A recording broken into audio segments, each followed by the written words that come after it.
Henri Cartier-Bresson spoke extensively about the decisive moment, that one particular moment that happens that is the perfect decisive expression of whatever scene or event you're shooting.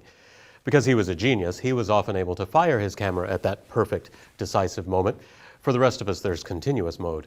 In continuous mode, as you hold down the shutter button, the camera will continue to snap frames one after another. Continuous mode is a great tool for shooting in fast-moving environments, sports, street shooting, nature shots.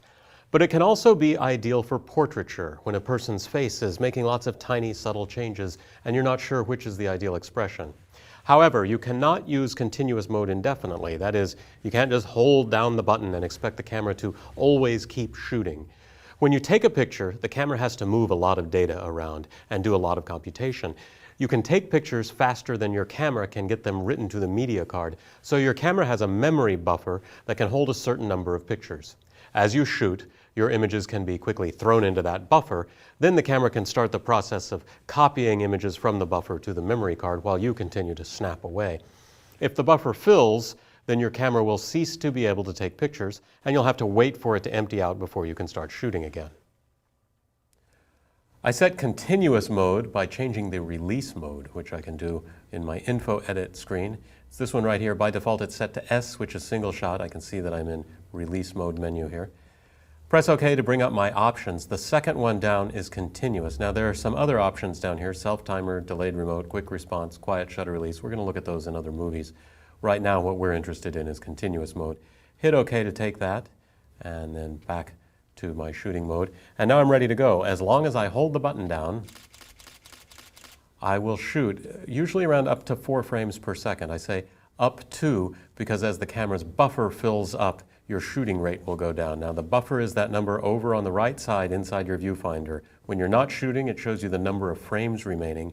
When you are shooting, it shows you a little lowercase r and a 2-digit number.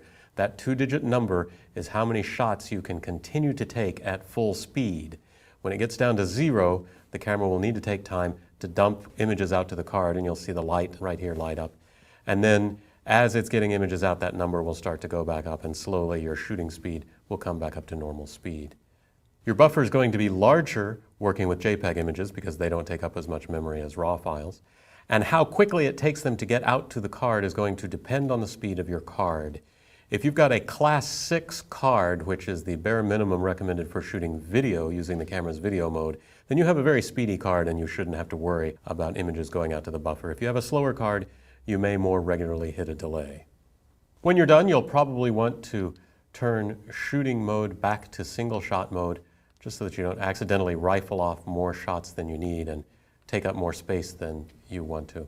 That's continuous mode. It's very handy for obviously shooting fast action where you're not sure precisely where the decisive moment is, but it's also useful for shooting portraits. People's expressions can be very fleeting and change very subtly from one moment to the next, so sometimes hitting a burst of 4 or 8 frames over a couple of seconds can be a good way of ensuring that you get precisely the expression that you want.